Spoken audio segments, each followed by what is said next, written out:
All right, welcome to 8th grade curriculum night for 2020 and 2021 school year. This presentation is going to include our schedules and then an overview of each class curriculum that we use, as well as each classroom procedures and how each of those teachers run our classrooms, the structure of how class goes, and then we'll go over contact information at the end of the presentation.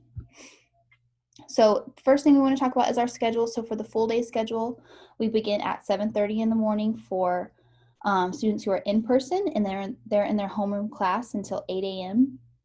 Usually about 8:15 a.m. working on Genius Hour material. At 8:15 is when the first class begins, block 1. And block 1 lasts until 9:50. At 9:50, there's a 15-minute break, and that's our one break in between classes for the day. And then we have block 2 until 11:25. Immediately after that, we have block 3 until 11:55. They go on a lunch break. They have an hour lunch break. The students who are in person aren't at lunch during that entire time. They kind of get some independent time to work in the classroom, and then they go to lunch. And then we come back for block 3 at 12:55 to 1:55 for another hour. We have more time for Genius Hour and intervention for students who are needing help with material that we're covering in class or doing extra projects, need time to work on missing work, stuff like that. They have specials from 2 to 2:50, and then they're dismissed. And then for the half day schedule, it's pretty similar to that, except there's not as many breaks, and of course it's shorter. We start at 7:30 for those in-person students, and at 8:15 our first class begins. At 8:30 we do lessons called second step lessons, which are about social and emotional development in teenagers. So we go through those lessons with our homeroom class, and then we have our 3 classes, 3 blocks. They have lunch from 11 to 11:40, and then they're dismissed after that. So that is our schedule that we're using right now with our concurrent in-person and virtual students. I'm going to go over my math curriculum that we use. So we use a Eureka Math curriculum, also known as Engage New York. It comes from New York, and it's the most widely used curriculum in America. It's free, and there's a lot of resources and materials online that you can use and access. If you're ever wanting to go in and look for some of those things, there's a ton of stuff available.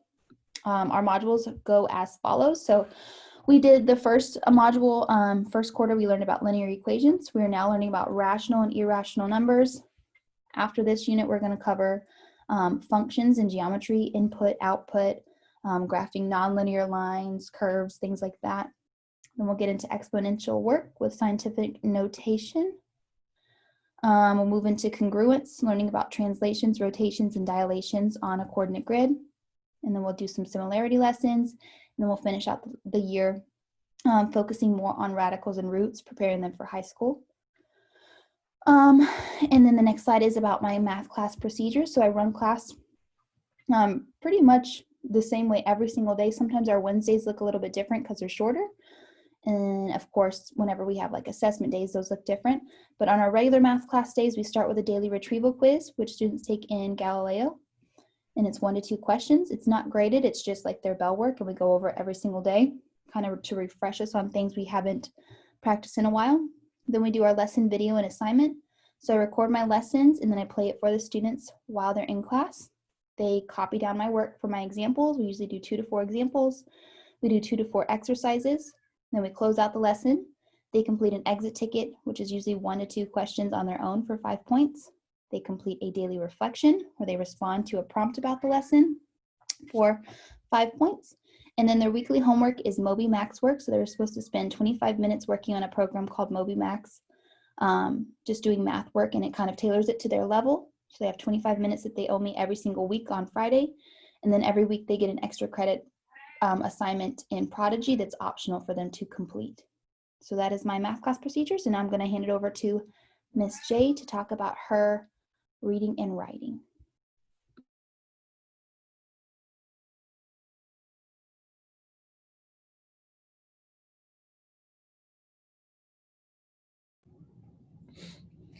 Okay, so for reading and writing curriculum, a lot of this information may look familiar to you if you saw or meet the teacher, but what I'm going to do is just go ahead and explain some things out of the Avondale District, our curriculum guide.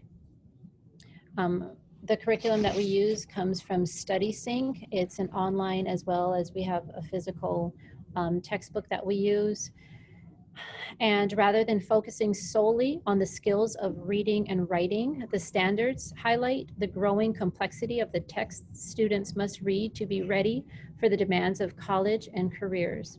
The standards build a staircase of text complexity so that all students are ready for the demands of college and career level reading no later than the end of high school.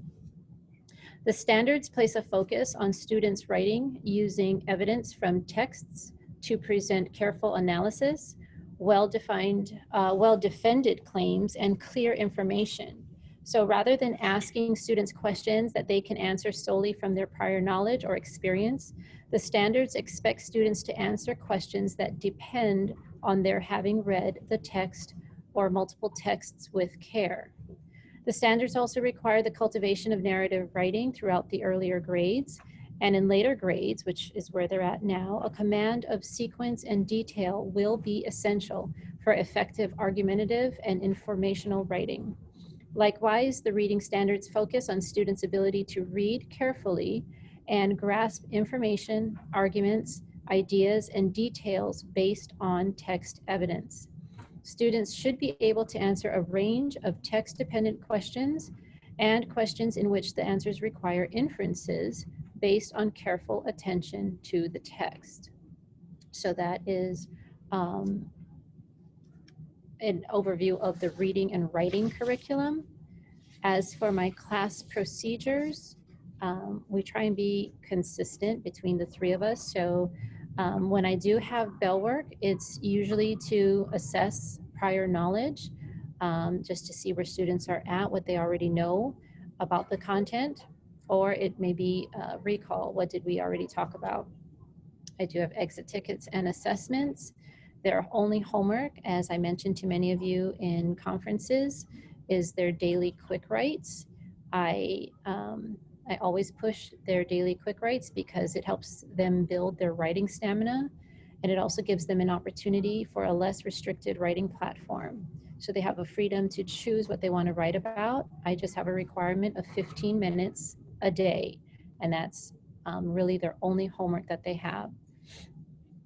We have a quarterly writing project that's built into the curriculum. So every unit, a unit spans a quarter, 9 weeks, and there's usually a congruent extended writing project.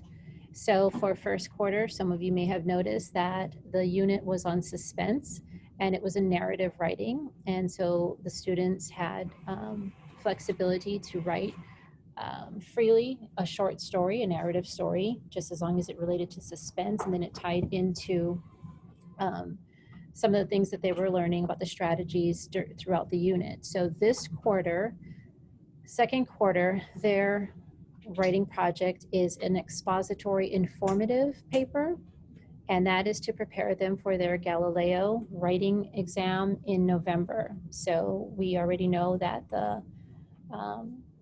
the writing portion of Galileo in November is going to be expository informative. So I'm already starting them with assignments and their quarterly writing project to prepare them for that. Third quarter is going to be argumentative, and that's what's usually on our AZ Merit. So that'll be upcoming for third quarter. The other quarterly project that I'm going to have them do this quarter is a book report. I didn't do it first quarter, but I am going to have them do it this quarter. Just as the daily quick writes help to build their writing stamina, I want them to read to build their reading stamina. And it's a very important way to help them build their vocabulary and help them with their spelling. So there's so much that we need to go through during class time. We may have sporadic grammar lessons, but reading will always help students and anybody build their vocabulary and help them improve their spelling. So book report titles were due to me this past Friday. It's any book of their choice as long as it is close to about 300 pages, and I'd like for it to be chapter books, no comic books or anything like that. It could be a book of their choice. I will give them options that they can choose from to do their book report at the end of the quarter. I'll post that probably in the next week or so. I don't post it early because kids start working on their project without reading the book. So I want them to focus on reading the book first. And then the writing project, their topic was due to me as well this past Friday. And so it could be anything of their choice as long as it's informative, which would typically be something historical, scientific, or cultural.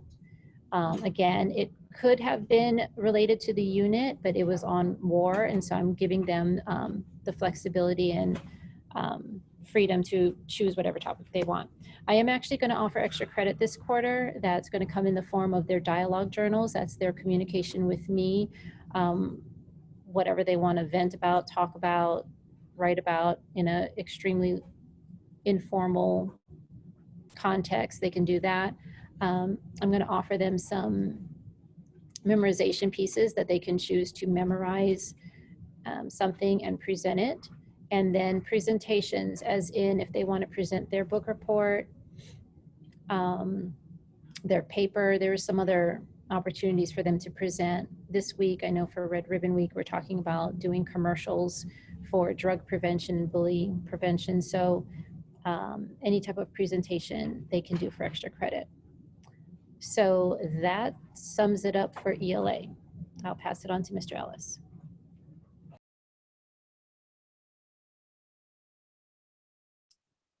So I'll start off with science. Right now, we're currently working on wave properties and wave behavior, but in Q1, we worked on scientific inquiry.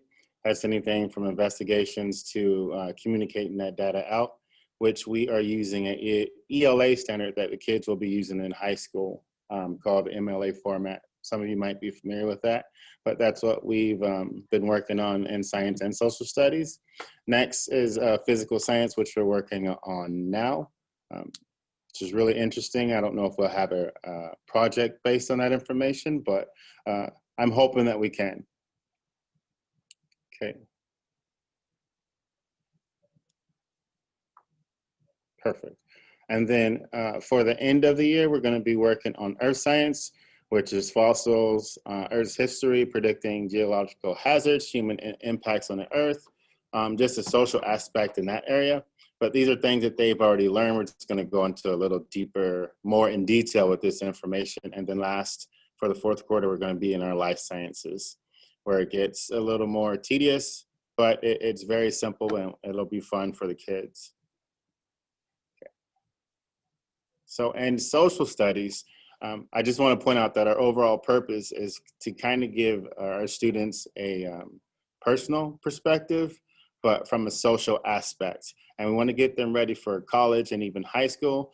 That's why I implemented the MLA MLA format in their writing, not just in science, but also social studies, where we'll get really, really heavy in that. As it says in that first sentence, I want them to think like historians and political scientists. Basically, the historian part just to get the foundation and the history, and then political science to actually make concrete arguments. Okay.